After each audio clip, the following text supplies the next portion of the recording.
and brought to you courtesy of the collaboration between the Kenya Broadcasting Corporation and the Parliamentary Broadcasting Unit. In the highlights of business this afternoon, we have a special motion on the proposed removal by impeachment of His Excellency Rigathi Gachagua, AGH, the Deputy President of the Republic of Kenya. This is a motion by Honorable Mwengi Mutuse.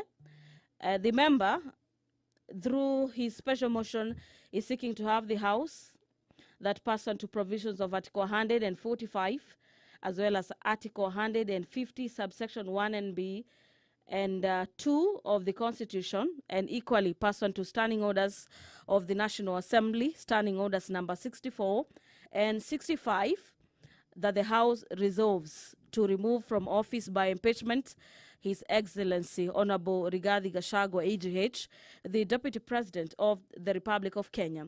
This afternoon, we'll be expecting a resumption of debate in regards to this motion. The debate where members are considering the motion for impeachment by Honorable Member for Kibwezi West already kicked off during midday today. And this afternoon, we expect a resumption of debate for the remainder time allocated for debate in regards to this motion. Members will be contributing to the motion that has listed 11 grounds for the removal from office of the Deputy President of the Republic of Kenya. Among the charges listed in the motion is the gross violation of Article 10, subsection 2A, B and C, Article 27, subsection 4, and Article 129, subsection 2 of the Constitution, and equally Article 147, 1, subsection 2C and D of the Constitution, that His Excellency the Deputy President has persistently made utterances threatening to discriminate, exclude, and unlawfully deny sections of the people of Kenya and the regions of the Republic of Kenya equal opportunities for the public service appointments and the allocation of public resources. And ground number 2 on violations of other articles of the Constitution, among them Article 147, subsection 1, and Article 152, subsection 1 of the Constitution. The allegation is that the Deputy President has been undermining the President and the Cabinet and the effective discharge of the national government's executive mandate. In the motion, the mover says the Deputy President has made unilateral public statements which are inconsistent with public positions collectively adopted by the government and in contradiction with the President on matters governance, and that he has been away from the expectation of his office being a symbol of the national unity. Our dear viewers, the Speaker's procession is already in the chamber this afternoon. The Sergeant at Arms carrying the mace, closely followed by the Speaker of the National Assembly, Honorable Moses Wetangula, are in the chamber ready to ensure that this business goes on seamlessly. My name is Gladys Mungai, and allow me to hand you over for this live broadcast brought to you by KBC in partnership. Waheshimiwa, tuombe. Ewe Mwenyezi Mungu, ambaye kwa hekima na wema wako umetoa nyadhifa za viongozi na mabunge kwa ustawi wa jamii na utawala wa haki wa wanadamu, tukusihi utazame kwa neema nyingi sisi watumishi wako ambao wameridhika kutuita ili tutekeleze shughuli muhimu za jamhuri yetu. Tunakuomba uteremshie baraka zako sisi tuliokutanika hapa, na utujalie tuyatende na kufikiria mambo yote yatakayofikishwa mbele yetu kwa njia ya haki na uaminifu, ili utukufu na sifa zako siendelezwe, na ili kustawisha amani, ufanisi na heri ya nchi yetu na wale ambao hajasawa umesikabidhi mikononi mwetu. Amen.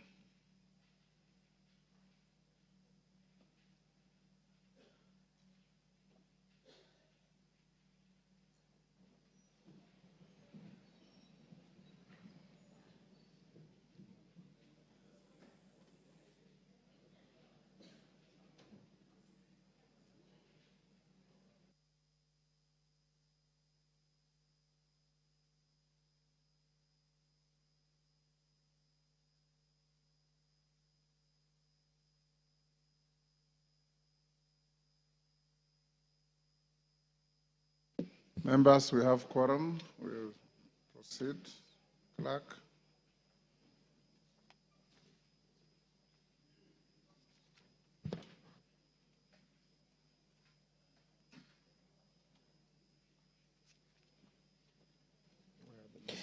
Order number 1, administration of oath. Order number 3, messages.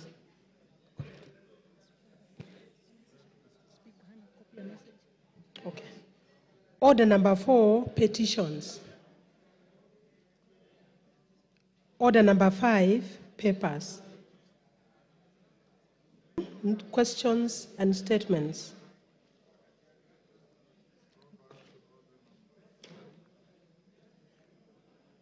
Order number 3, messages.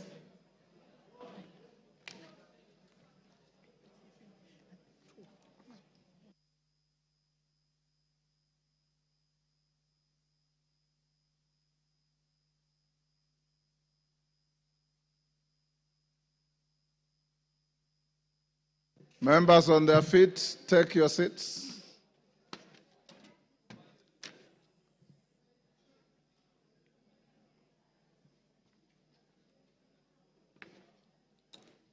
Take your seats.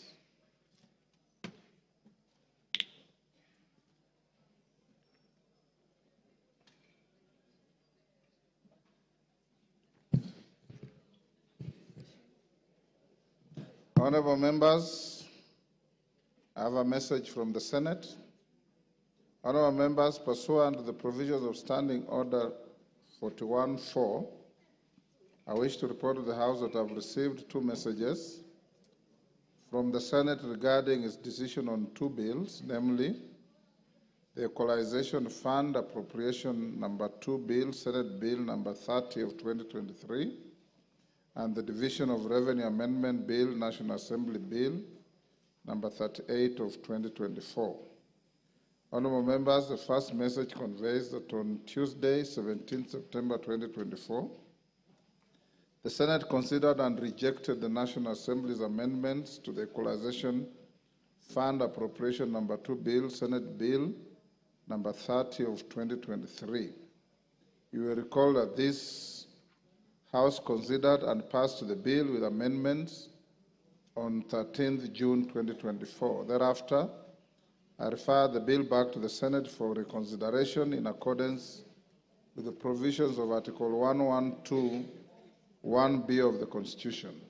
Honorable members, the decision of the Senate on the National Assembly's amendments to the Equalization Fund Appropriation Number 2 Bill, Senate Bill Number 30 of 2023, effectively commits the bill to a mediation committee pursuant to the provisions of Article 112 2B of the Constitution. Consequently, the Speaker of the Senate has appointed the following senators to the mediation committee on the bill: Senator Joe Newtu MP, Senator Mohammed Abbas Sheikh MP, Senator Professor Margaret Kamar EGH MP, Senator Tabitha M. Mutinda MP, Senator Daniel Maanzo MP, Senator Beatrice Ogo. Members, in order to fully constitute the mediation committee on the bill, the National Assembly is required to appoint 7 members to sit in the committee. I therefore call upon the majority and minority leadership of the House to nominate members to represent the National Assembly in the mediation committee by 7 p.m. today. Tomorrow, the National Assembly members appointed to this mediation committee to ensure timely commencement of the mediation process. Four, this House I urge the committee to expedite consideration of the Senate's amendments and report back to the House on Tuesday, 15 October 2024. Conscious of the House that the House is scheduled to proceed on a short recess next week, I direct that the matter be prioritized for consideration on the same day. As and to remind members that the conclusion of the Division of Revenue Amendment Bill 2024 will pave way for reconsideration of the Counter Allocation of Revenue Bill 2024, which was referred back to the Senate under Article 115 of the Constitution by His Excellency the President following rejection of the Finance Bill 2024. This will facilitate disbursement of the requisite funds to account governments and avoid further stalling of operations of the devolved units. The House is accordingly guided. I thank you. Next.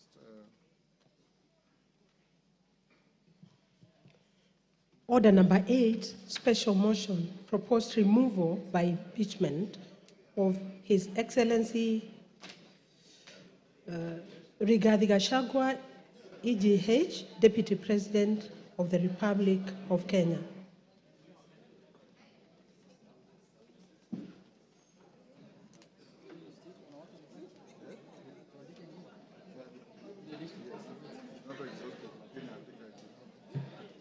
Honorable members, we are back to the motion. So far, so good with the morning sitting. As I directed in the morning, honorable members, we will proceed up to 5. The Deputy President indicated he will be here by 4. At 5, we'll call him and allocate him up to 2 hours maximum. When he finishes, the majority leaders will come in, and thereafter the mover will be called to reply. We have 5 minutes each, and the interest is overwhelming. If we remain with the 5 minutes, the alternative to this, and I don't want us to go that direction, is that after the Deputy President has had his opportunity, this motion has no time cap, but we must finish. We continue with 5 minutes. And after the reply and you go to the vote. Is that all right? Yes. Excellent. At the time we had spoken, I'll now open the afternoon with the member for Ugenya.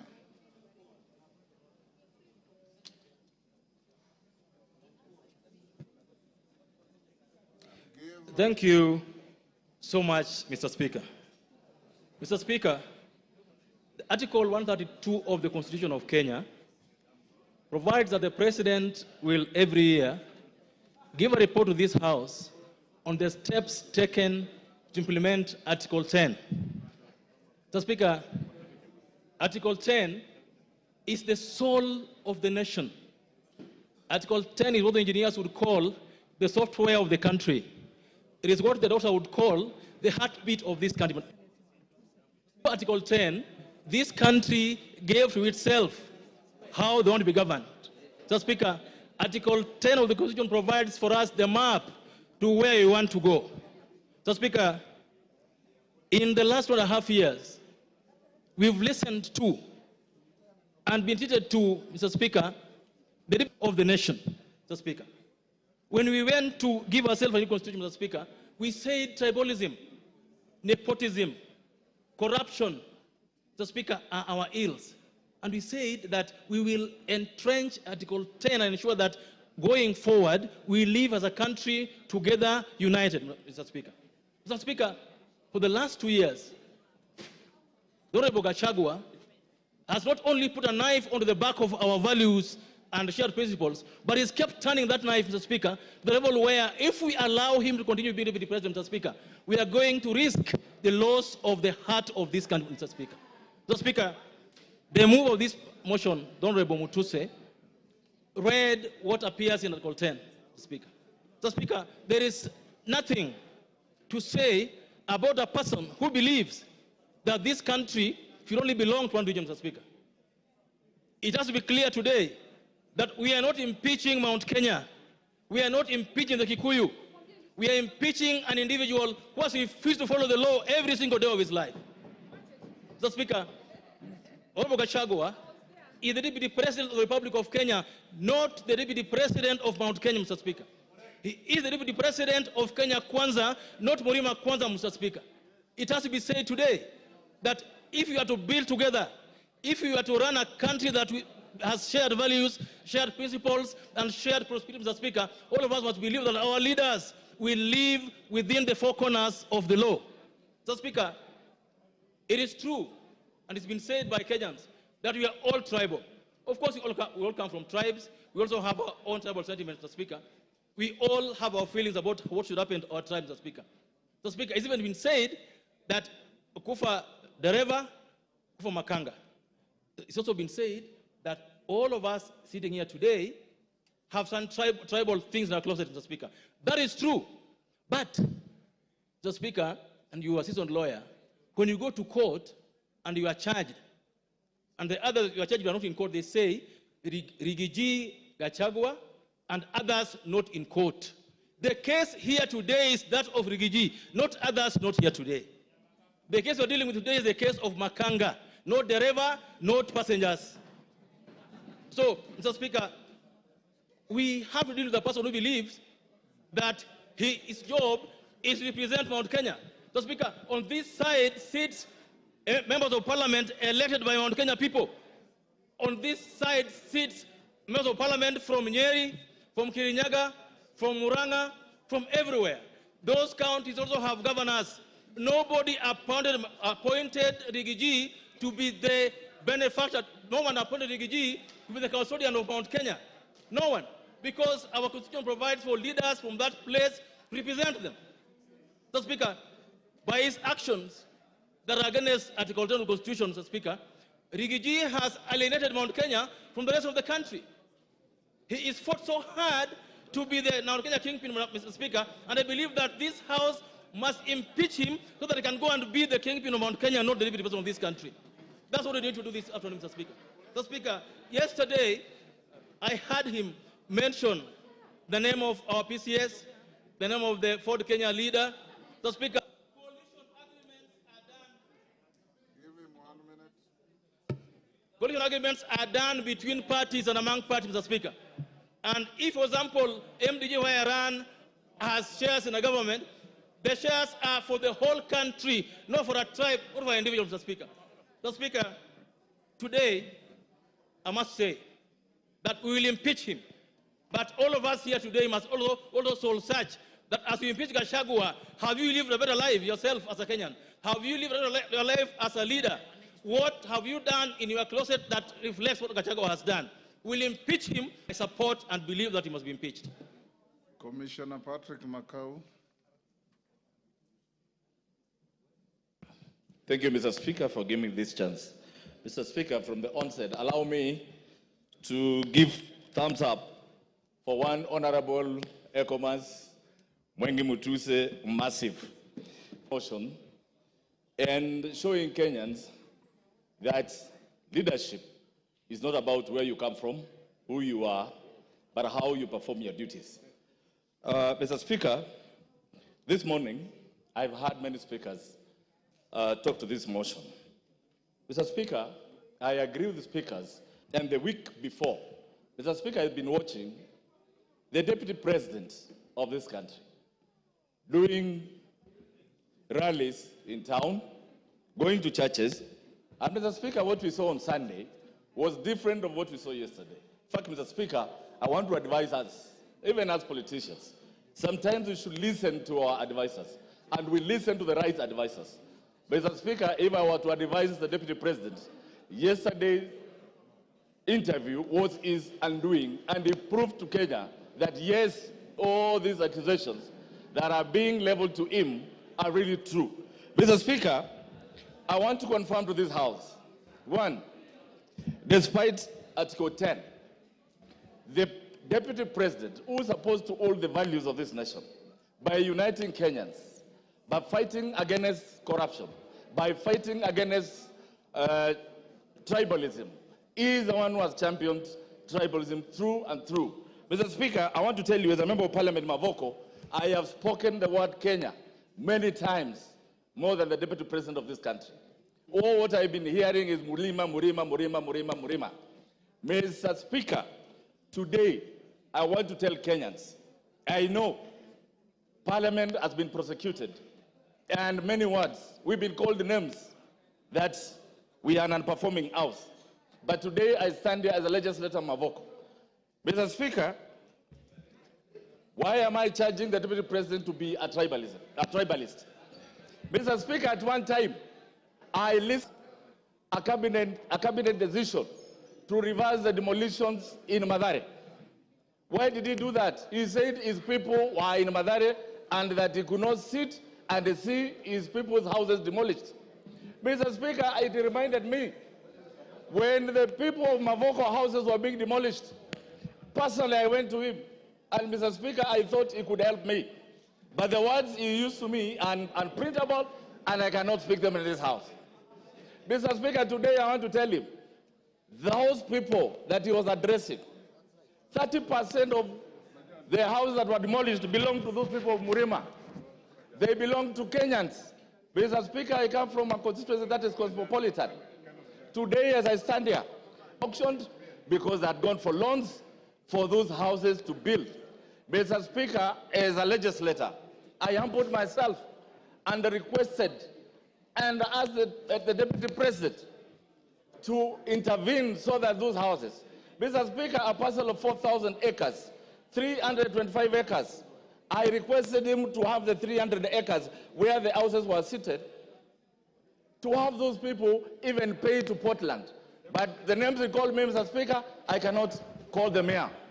When I hear someone saying there are things which are not personal, Mr. Speaker, I want to tell them, those people elected me to represent them, and their pains are my pains, Mr. Speaker. Today, as I sit here, Mr. Speaker, the same Deputy President came to Machakos, and he said the Kamba votes are very little, they cannot bring in a president. He went ahead and said the Kamba votes, Kitui, Machakos, and Makueni combined of Kenya during Independence Day. That same flag produced Mwindi. Give him 1 minute.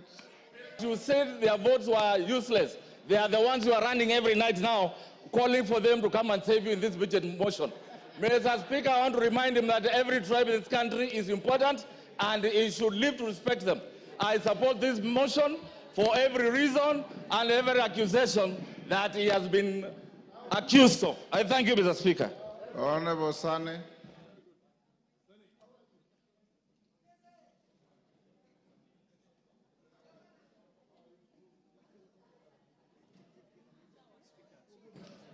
Mr. Speaker, I want to bring out 3 assertions which are highly distorted, emanating from His Excellency, the Deputy President Gachagua. One, that he is a co-president. In every general election, 6 ballot papers are being issued to voters.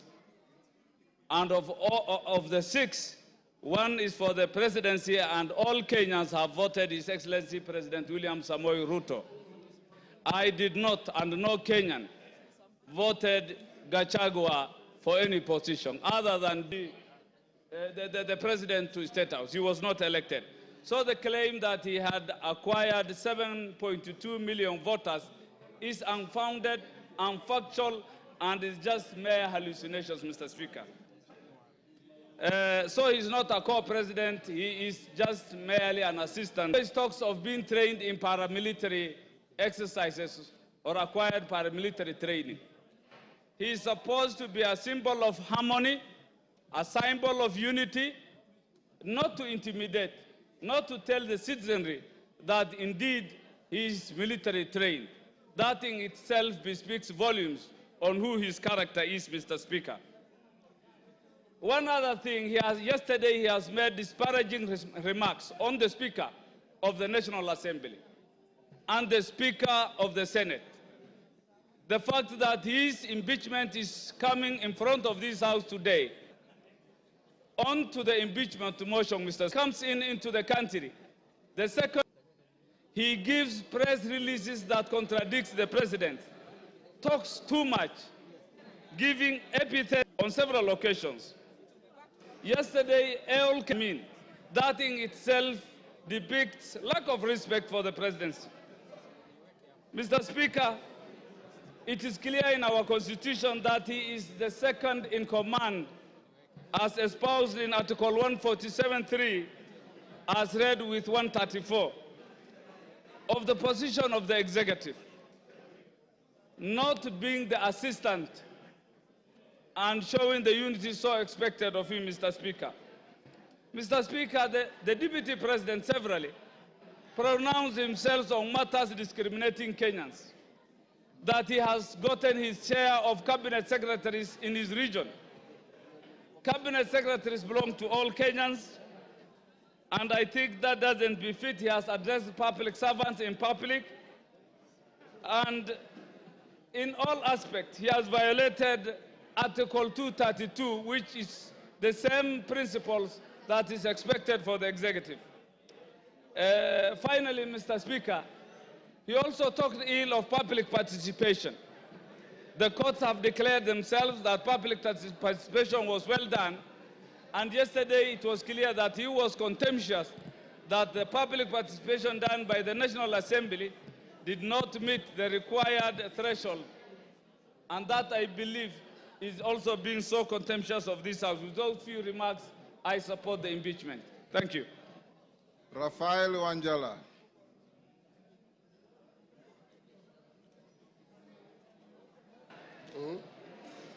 Contribute to this important motion in this country.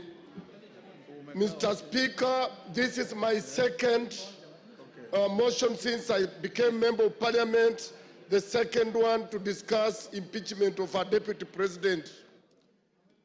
Mr. Speaker, I'm very disturbed the way our Deputy President has been behaving, because the Deputy President is principal assistant of the President.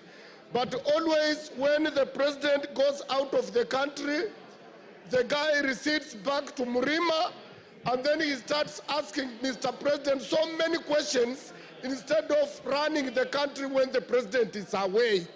He's never available in Nairobi, except he's only available in his village, trying to ask Mr. President questions, and that, Mr. Speaker, has really annoyed some of us.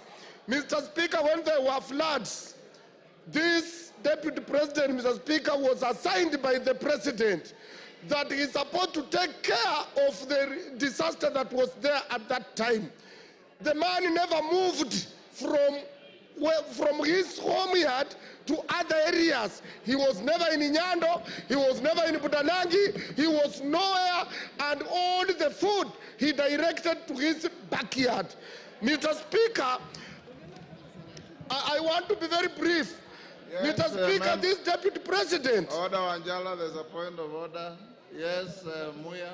Honorable Speaker, is the member in order to say the Deputy President has never moved out of his backyard, while it is on record and on public domain that he has been in Kisumu, in Busia, in Mombasa, in all parts of the country? Mr. Speaker, the Deputy President will only be seen in those places when he's accompanying the President, but he has never come on his own to see the destruction of floods. Mr. Speaker, these people of EACC did service to this country, because for you to be elected, you must go through EACC. Mr. Speaker, this Deputy President was a DO. And Mr. Speaker, he was a DO, and as a DO, he was sacked on 30th July 1997 as a DO. And the reason why he was sacked, and I will table this later, that the ESCC did not do its work, and it cleared him to be a member of Parliament and to be a Deputy President, yet he was not supposed to be because of his misconduct. Mr. Speaker, this letter is read as Mr. Geoffrey Rigathi Gachagua, District Officer 1, Laikipia, through Provincial Commissioner, summarily dismissal. Appointment to the position of District Officer. I and your response statements to show cause for gross misconduct, desertion of duty, and reported mismanagement of relief food for Laikipia district. These are thieves. In this regard, we wish to notify you that your employment contract has been terminated forthwith. Consequently, you are required to report to the Rift Valley Provincial Commissioner for handover and clearance. This was signed by Queen Rua. Mr. Speaker, this was a wrong man to be in this office in the first place. This one for Gachagua must go. For Kenya to unite, Gachagua must go. I tabled the letter and I support the motion. Kagusha. Honorable Speaker, Honorable Kagusha. Honorable Speaker, Honorable not get its authenticity. Honorable Speaker, the document that Honorable Raphael Wanjala is referring to is not. Order, Honorable Kagusha. Order. Take your seat, Honorable Kagusha. Honorable Kagusha, first, from where you are sitting, you have not seen the document. Secondly, the Speaker is fully conversant with the rules of admissibility. And I'll look at the document and I'll direct you on how to use it. I thought I had given you an opportunity to contribute. You are going at a tangent that is totally unnecessary. If you want to contribute, that is what I had given you. If you are not ready to contribute, I give somebody else. Thank you, Honorable Speaker. I want to stand, and I stand guided. Honorable Speaker, I want to stand to oppose the motion to impeach the Deputy President. Honorable Speaker, the reason why the new constitution brought about the issue of having a deputy president position, which is not an appointed position anymore, but a position that the president and the deputy would be conjoined together at the point of election, is so that the two of them can be able to work together. And that is what the country desired. That is what our people of this Republic of Kenya voted for in 2010 in the new constitution. Honorable Speaker, I want to believe that when we have been able to get the two of them, we should be able as a country, as much as practically possible, ensure that whatever misunderstanding and whatever differences that may appear or may exist between the two of them, yes, Kagombe. we get... Kagusha, hold. Honorable Gigi Kagombe, what's your point of order? Mr. Speaker, is the honorable member the Constitution and mutilate it in the manner he is doing by disputing the provisions of Article 150 of this Parliament to remove a sitting Deputy President? It is constitutional, it is written, it was passed by us in 2010, and that work is given and granted by stop the provisions of Article 150. So therefore, it should withdraw. Honorable Speaker, you know there's a reason why Honorable Kagombe is called Kagombe and not Kigombe. It's because a small cow jumps before he jumps, you know, a small calf. Honorable Speaker,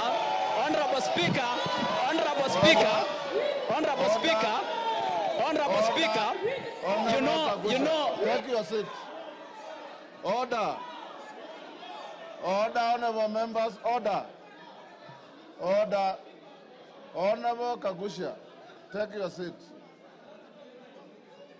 Order, honorable members, order. Honorable Kagusha, order. Order. Order, Nabuin, take your seat. Honorable members, we have done very well since morning.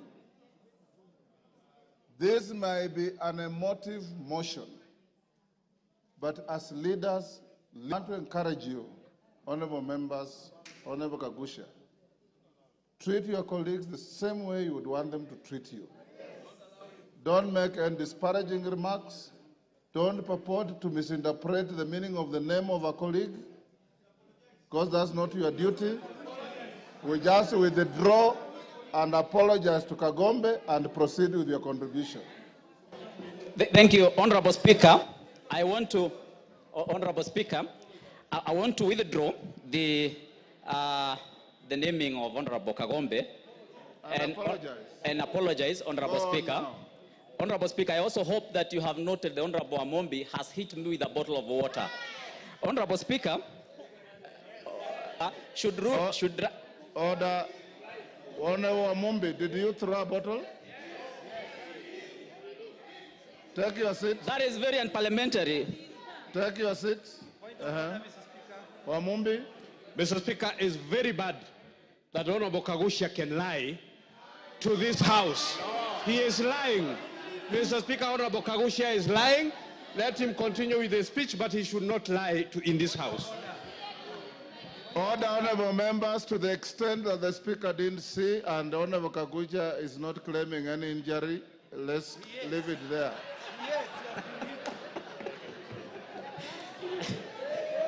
Honorable Speaker, I am of the opinion we have a respectable gentleman by the name Henry Kissinger, and Henry Kissinger did state that the quest for peace and order has two elements that are sometimes treated as contradictory. He said that the pursuit of elements of security and the requirements of acts of reconciliation, if you do not and if you cannot achieve both of them, we will not be able to reach either of them.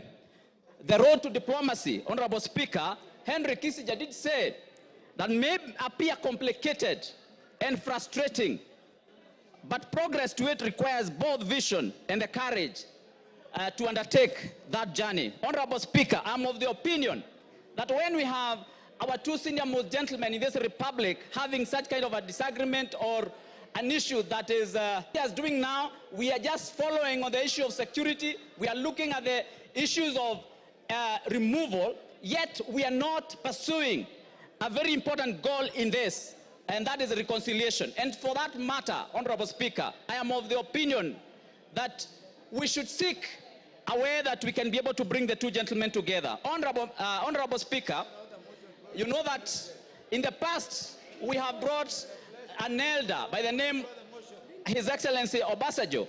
We have brought Senator Kuhn from US. We have even had a gentleman by the name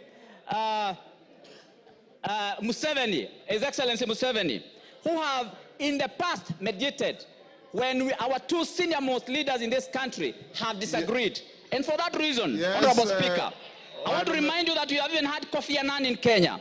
I'm of the opinion that we should have gotten away. Hold Kagusha. Yes, Shimba.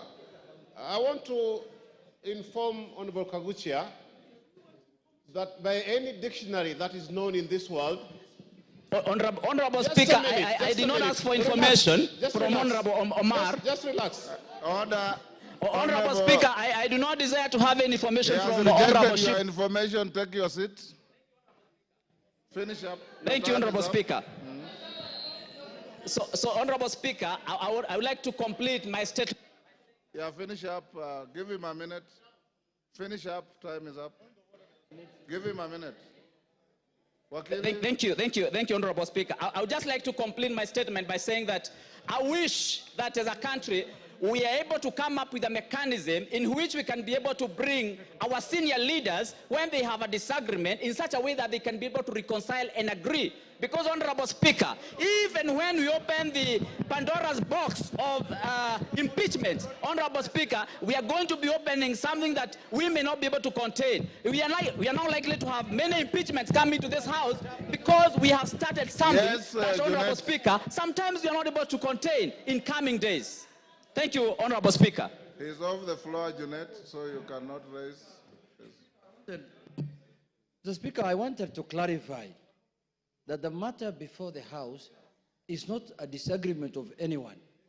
It is a motion that has been tabled by Honorable Mutuse that has 8 counts, 11 grounds. We're not discussing any disagreements of anyone with his wife, with his boss, with his children, with his mother, with his uncle, with his cousin, with his farmer, with his cook.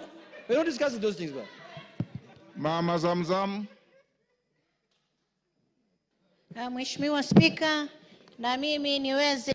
Mheshimiwa Spika, naibu wa rais amekuwa akizunguka Kenya nzima.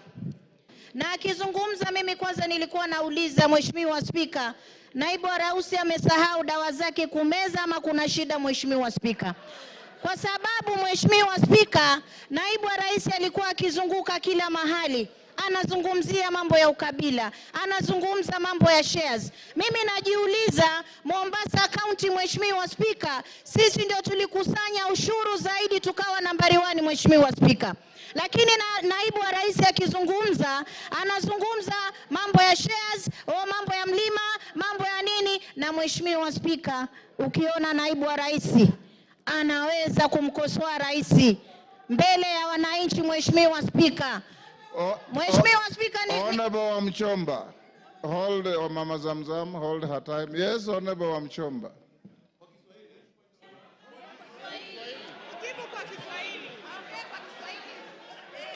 Order, honorable members, order, Honorable Wamchomba. Bwana Spika, nasimama kuuliza kama... Order, hold on. Which standing order has been breached? Cite the standing order. Point of information, clarification. Asante sana Mheshimiwa Spika. Has been breached. Mheshimiwa Spika. Clarification, Mr. Speaker. Mr. Speaker. Mr. Speaker, I refuse. I refuse to be muted when I have something that I need the honorable member to clarify. The honorable member must clarify. Honorable Wamchomba. Order, Honorable Wamchomba. Hold your horses. Honorable Wamchomba. If you want to, you know the rules. Order.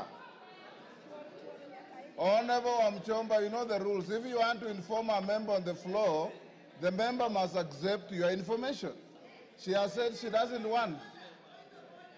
Under what standing order?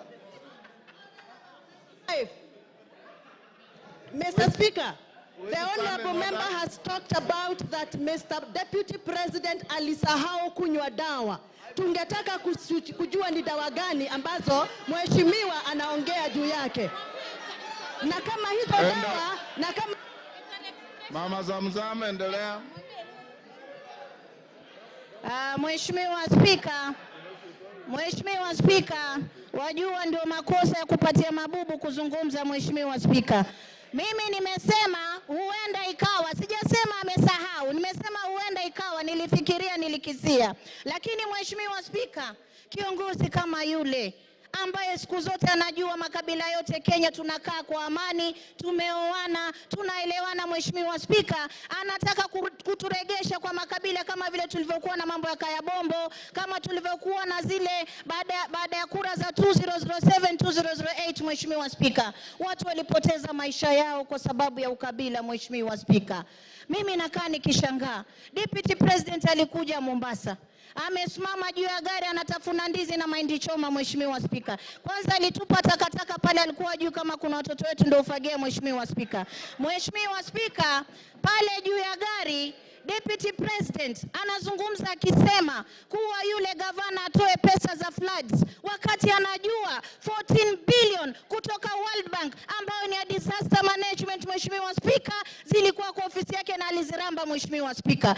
Alikuwa anajua 6 billion tuliweka hapa katika bajeti Mheshimiwa Spika, hakuzileta Mombasa Mheshimiwa Spika. Yule ni kiongozi wa kugonganisha watu Mheshimiwa Spika. Na ndio maana anajiuliza kwa miaka miwili kampuni 22 Mheshimiwa Spika, hata mimi moja sina. Miaka miwili kampuni 22 na zote zina 5.7 billion ya mtoto, ya mke, ya nani. Kisha bado unaenda kuchukua mali ya ndugu yako, unaacha mayatima, unaacha mjane, unamtesa. Kisha utatuambia nini katika taifa la Kenya Mheshimiwa Spika? Mimi leo nasema ngatuliwe, nasema kwa kutesa mjane Gachagua must go. Kwa kukula pesa za mahindi Gachagua must go. Kwa kutesa ukabila na Kenya Gachagua must go. Asante sana Mheshimiwa Spika. Ngogoyo.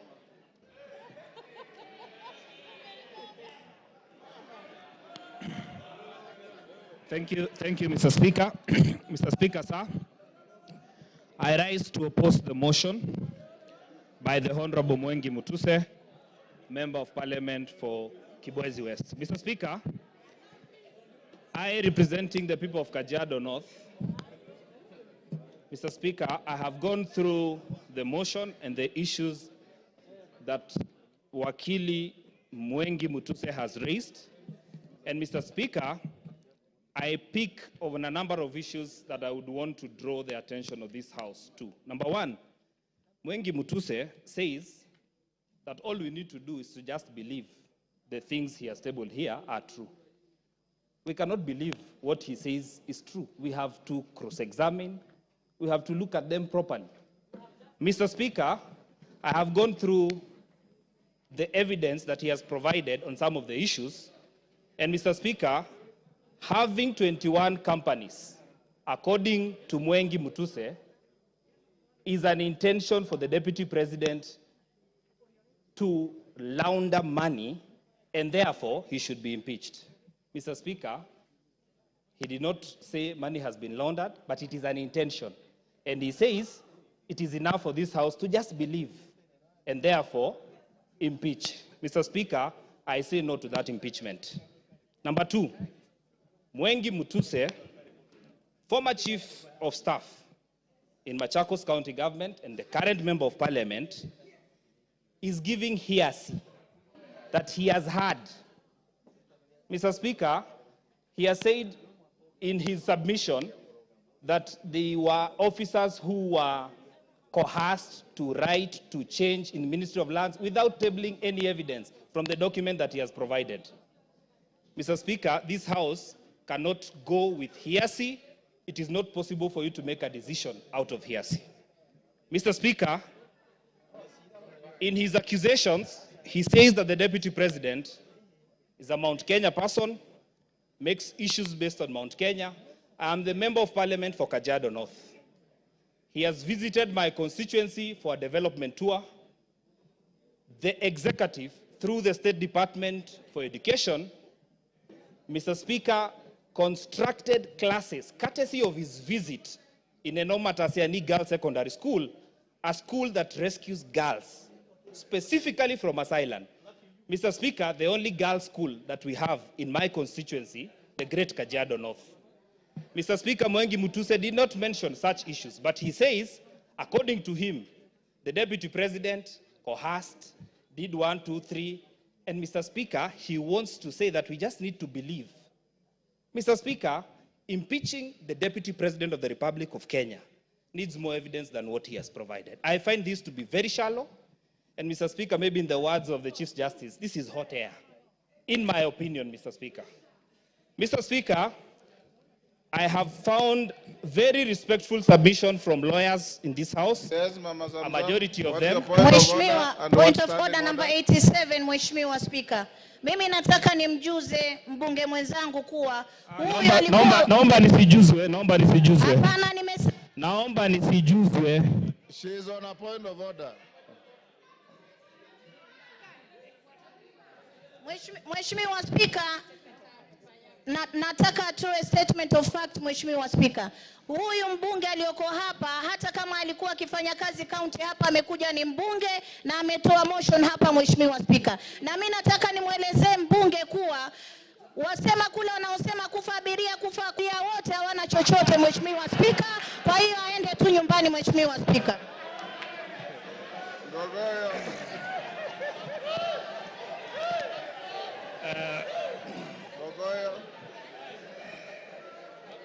Thank you. Thank you, Mr. Speaker. Yes. I choose to stick the honorable member. Mr. Speaker, I therefore want to submit to this House that, Mr. Speaker, when a whole deputy speaker of this assembly goes to a public function in Nandi and says that I will oversee the impeachment of the deputy president and comes to this House and is expected to vote, do you expect fairness?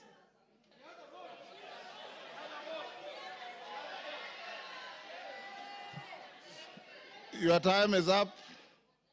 Give him 1 minute. The Deputy Speaker spoke to that.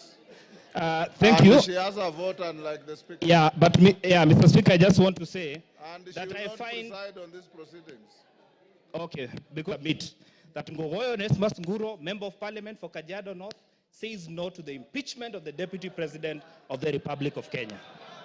Member for Taveta. Member for Taveta.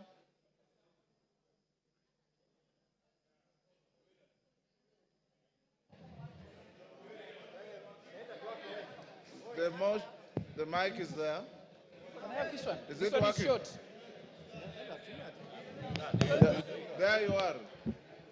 Thank you, Mr. Speaker.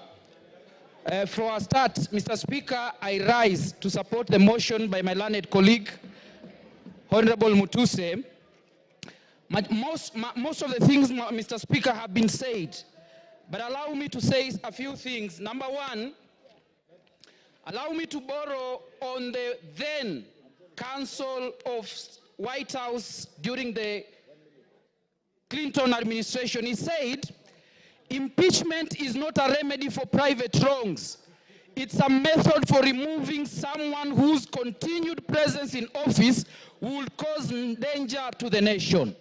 Mr. Speaker, my position is the continued stay in office of the Deputy President Rigathi Gachagua is a threat to the nation of Kenya.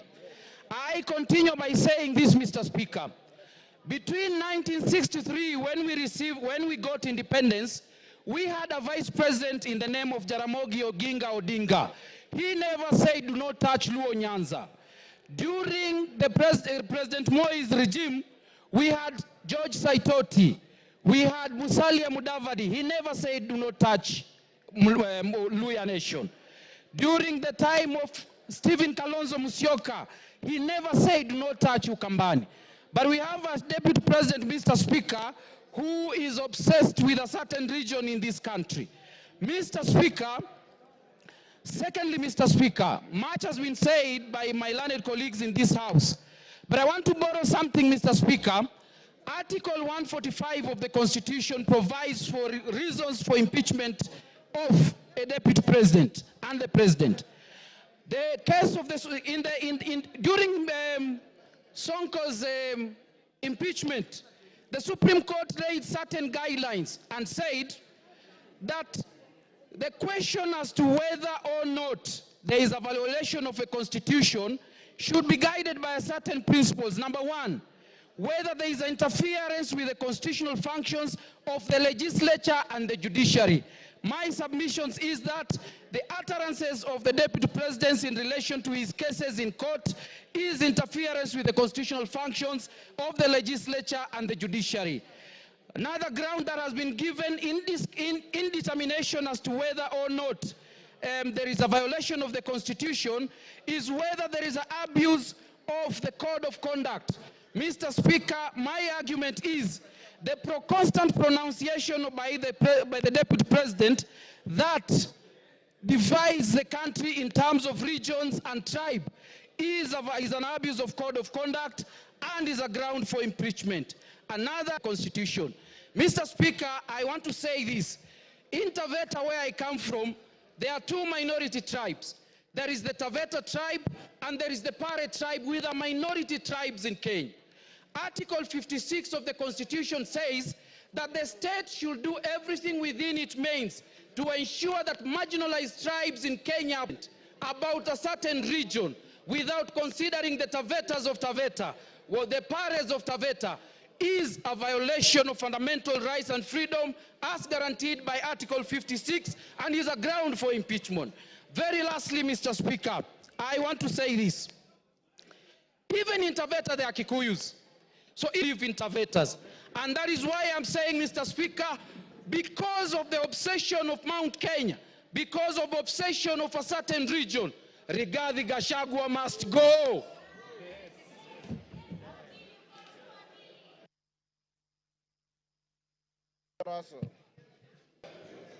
Honorable Speaker, I want to start with, there was a spat between the Pope and Napoleon in 1800.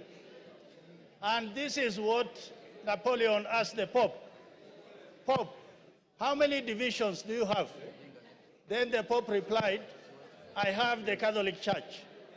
Honorable Speaker, yesterday, during the interview, the Deputy President came up strongly to almost insinuate that this Parliament is a bunch of clowns. But this Parliament is guarded by so many things. But the very important instrument this Parliament wields is this thing called the Constitution. It is the supreme law of the land. Honorable Speaker, one of the reasons why the Deputy President must be impeached is the issue of national unity. He came on public stage to talk about one issue that eventually will discriminate the minorities. One man, one vote, one shilling. That is important in the way he says. But in a sense, the regions that are behind, that are discriminated, that are marginalized, will continue to be behind. Honorable Speaker, Article 56, why they must be in government, why they must be represented. Honorable Speaker, this country must move forward, and it must move as one nation, one people. We are of different nationalities. It is the Deputy President who stood in a public place to say that the problem of this country is the Somalis. The Somalis are part and parcel of this nation. They have done great contribution to this country, and they cannot be excluded for anything. Honorable Speaker, the second issue why the Deputy President must and he has to leave that office is on the matters of national security. He is privy to National Security Council meetings. He attends. Sometimes he could chair. For him to come out and divulge those information to public of need-to-know basis, then it means he has crossed the red line. Honorable Speaker, the third issue is Article 147. The Deputy President is the principal assistant to the President. And sometimes when the President is away, he's delegated to be the President. This happened in the 11th Parliament when Uhuru Kenyatta was attending ICC. And he wrote down that President Ruto will act on his behalf. It can happen even this time. If we have a president who is already determined to discriminate some parts of the country, then how do we trust him with power? Honorable Speaker, lastly, he is not assisting or supporting the president. Finance Bill 2024-25 was thrown out by Parliament, was thrown out by the people. Not that people didn't want it, not Parliament didn't want it, because he never supported it. He kept on campaigning against the finance bill.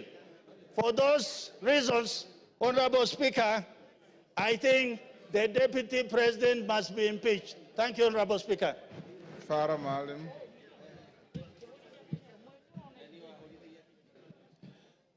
Mr. Speaker, I want to weigh on this motion. Mr. Speaker, we are not trying to reinvent the wheel again. We have had Deputy President, before that we have had Vice Presidents. One, Andrei Gromyko of Russia, was one time asked why he has remained as the Deputy President for so long. And somebody else said, to be a Deputy President, you have to have the capacity to sit on a block of ice with your pants down and make a green. A Deputy President is no more than a personal assistant to the President. And that's how it's provided for in all constitutions, all over. I haven't seen one in which certain executive authority is given to the Deputy President. In the US, if you remember very well, when John F. Kennedy was the president, there was a brother of John F. Kennedy who was Attorney General, who was called Bobby Kennedy. Bobby Kennedy literally did not think Lyndon B. Johnson was anything. But Lyndon B. Johnson kept tight, watched his school, and later on he became friends. In our own country here, I know many of you are not my age, you're younger than me, but a good number of you are also either my age or slightly older. When Moi was the vice president, which is the number 2, he was so humiliated, so much so that an SSP called Mungai slapped him in the State House in Nakuru when he was going to go and see his boss, who was the president.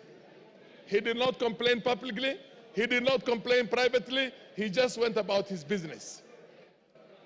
If you remember very well, when Kibaki was the deputy vice president of this country, which is number 2, he was dropped from being the number 2 and appointed a minister for health in the Moi government.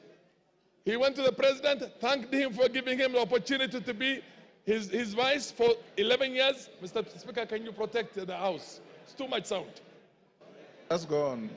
He thanked him for giving him an opportunity to serve as his assistant or as the vice president for 11 years and took up his job as the Minister for Health with a gusto and did a fantastic job as one of the best health ministers we've had in this country. Mr. Speaker, many people have been deputy presidents or vice presidents or number 2 in the executive here. I am glad I have been vindicated because about a year ago, I had said that Rigathi Gachagua is the worst number 2 in the history of this country. And I'm sure now I'm being vindicated. Order. Order, members. Maintain your silence. Carry on. I said exactly 1 year ago, Rigathi Gachagua is the worst number 2 in the history of this country, whether a vice president or a deputy president. I'm glad I'm vindicated today. I remember when we had almost a collapse of the state and the nation in 2008, and we had the national accord on the floor of this house, and you were also a member of parliament. Raila Odinga was made the prime minister of this country. There was Raila Odinga, and there was also Kalonzo Musyoka, who was the vice president. Technically, in law, Raila was supposed to share 50-50 power with President Kibaki, but he was happy to say that he will support the president. And he supported the president until the term was over. I mean, that is what it's supposed to be. Here is somebody who literally, when this country is on the brink of certain serious problems, goes to Mombasa, and many of us believe that he was part of the so-called whatever, the riots that were there and the goons that attacked Parliament. And then he creates a parallel press conference in Mombasa in which he castigates the policies of his own boss.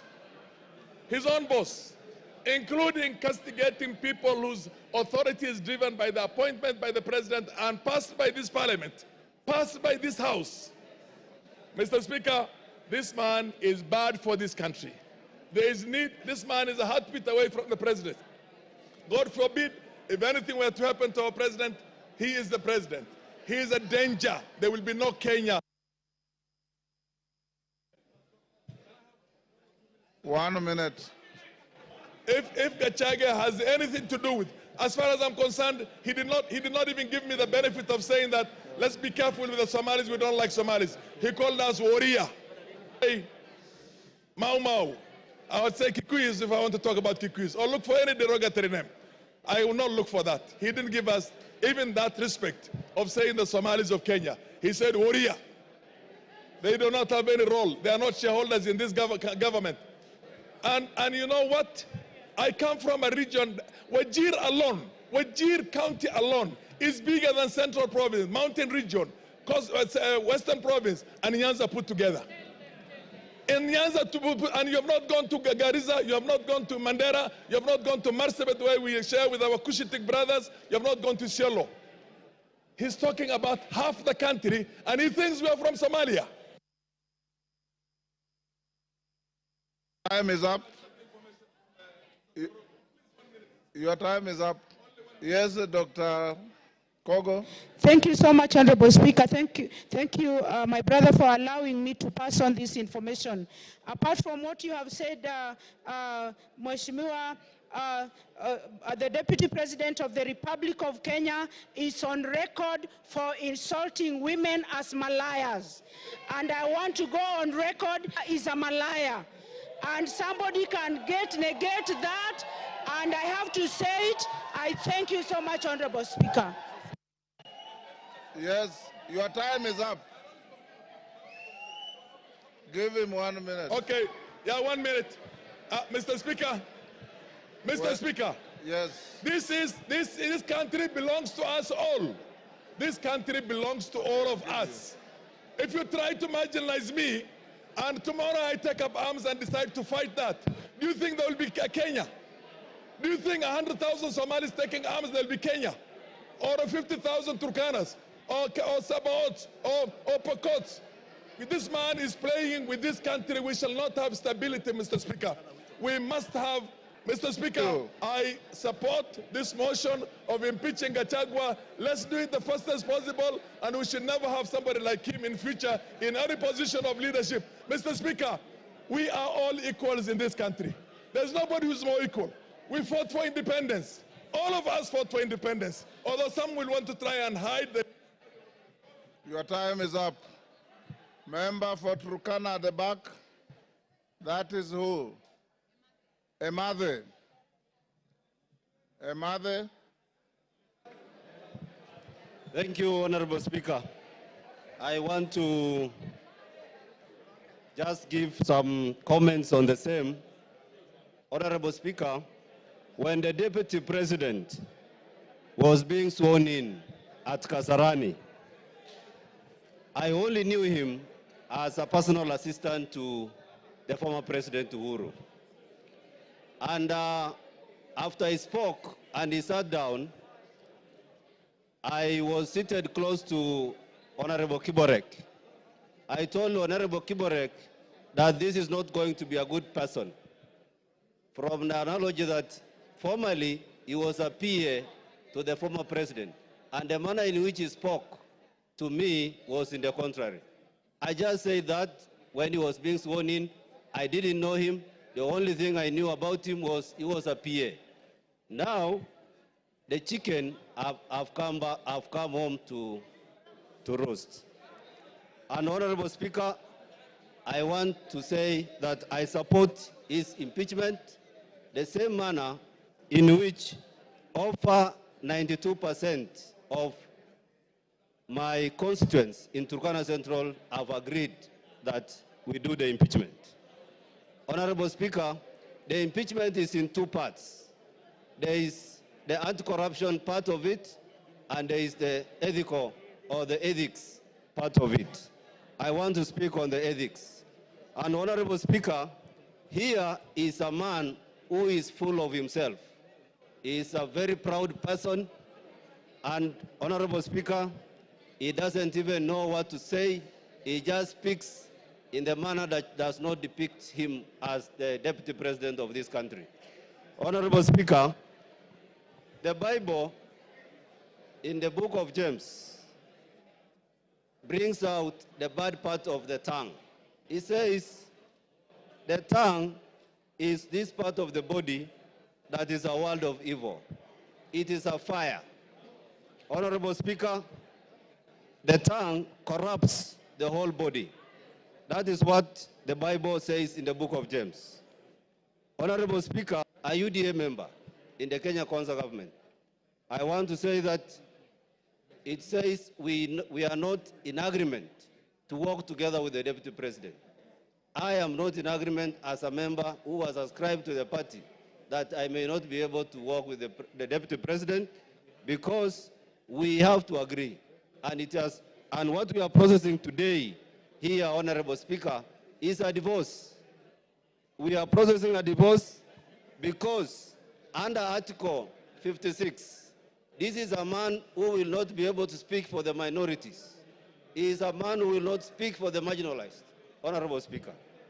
Honorable Speaker, again, we are processing a divorce because This is akin to King Nebuchadnezzar, a man who was like everything in the Chaldean, in the city of Babylon.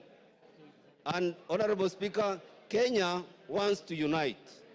Kenya wants to kill the animal called tribalism. This is not the deputy president that Kenya will require to kill the devil of tribalism. This is not the man who is ready to unite us. This is not the man who does not even know there are Elmolos in this country. He does not know that we have the Dasanach or the Merile in this country. Maybe at some point, because he has never been to Turkana, he does not even know the Turkanas exist in this country. And therefore, Honorable Speaker, this is not the man who can unite Kenya in the office of presidency. And therefore, I support his impeachment. Thank you, Honorable Speaker. Edith Nyenze. Edith Nyenze. Thank you, Mr. Speaker, for giving me this time to say what the great people of Kitui West have sent me to come and say. I know that the Bible has been quoted from the two divines in several ways, but I'm also going to quote the Bible, and I'm going to quote from John, from chapter 8, from 7 to 11. And actually, these were teachers and of law and Pharisees who brought a woman to Jesus, and they said that they found the woman in the act. And then they said, according to the law of Moses, such a woman was found in adultery, and she was supposed to be stoned to death. But what Jesus told them, he told them that if they do not have sin amongst themselves, they should be the first ones to cast the stones. But what these people did, they just looked and ran away.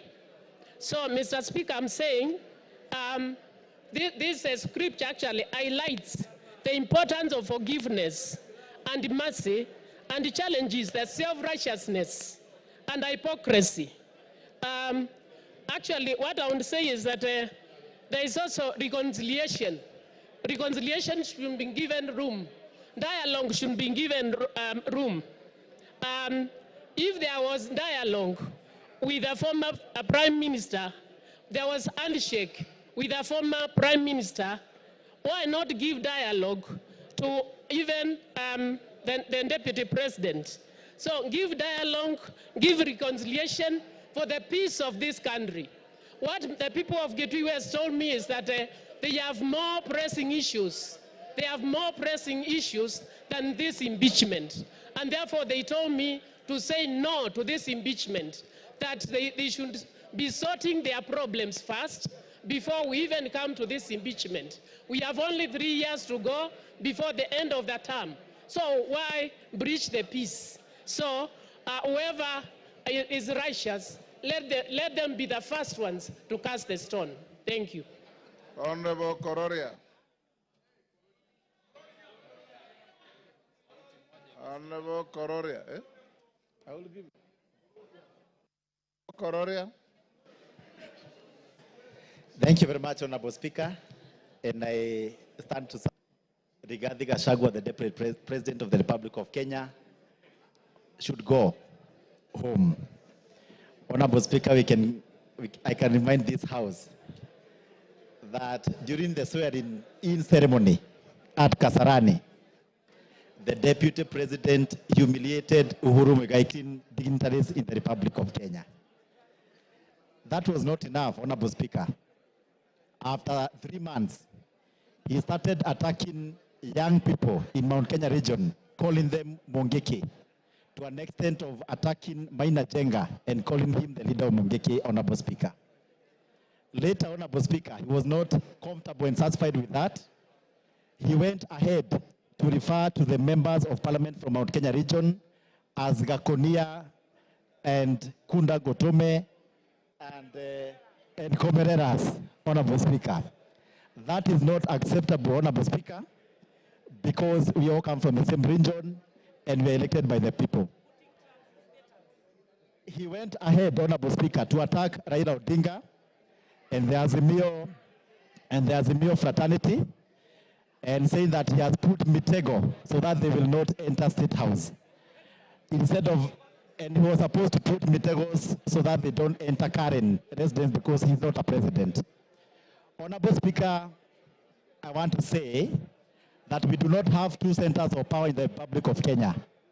We only have one president, and the sentiments of Rigathi Gachagua that they were elected together with President William Ruto is a lie. The person who was elected is the president. Gachagua was just a running mate, and there were no votes for a running mate, Honorable Speaker. Finally, yesterday during a press briefing, Rigathi Gachagua referred to this Honorable House as a theater.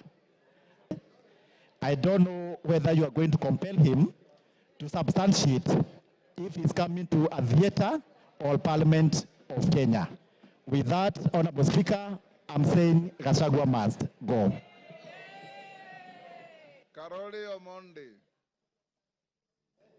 Thank you very much, Right Honorable Speaker. I rise to support this special motion of impeachment against the Deputy President of the Republic of Kenya. Mr. Speaker, when the wheels of fortune have enabled someone to rise to high eminence, such as the office of Deputy President, so much is expected of them. Unfortunately, from my own personal interaction with the Deputy President, and shortly I will give some examples, I feel he has fallen short of the expectations of that high office. I first came across Mr. Rigathi Gachagua in the late 80s when we were at the university.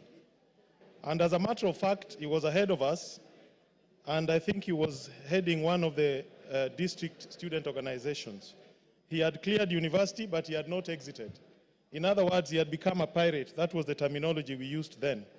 He was residing in some place called State House residence. And what I used to hear about him was not very impressive. But nonetheless, on October 7th, 2023, which was exactly 1 year ago, in some place called Murngia, Alego, at the homestead of the late General Francis Omondi Ogola, together with Mheshimiwa Elisha, Mheshimiwa Nyamita, Honorable Jalango, I've seen him somewhere, and His Excellency the President, we did meet of General Ogola. And as you'd expect, a man of his status, you expected some depressed animus nocendi, intention to harm. Why would he interrupting General Ogola when we were being briefed?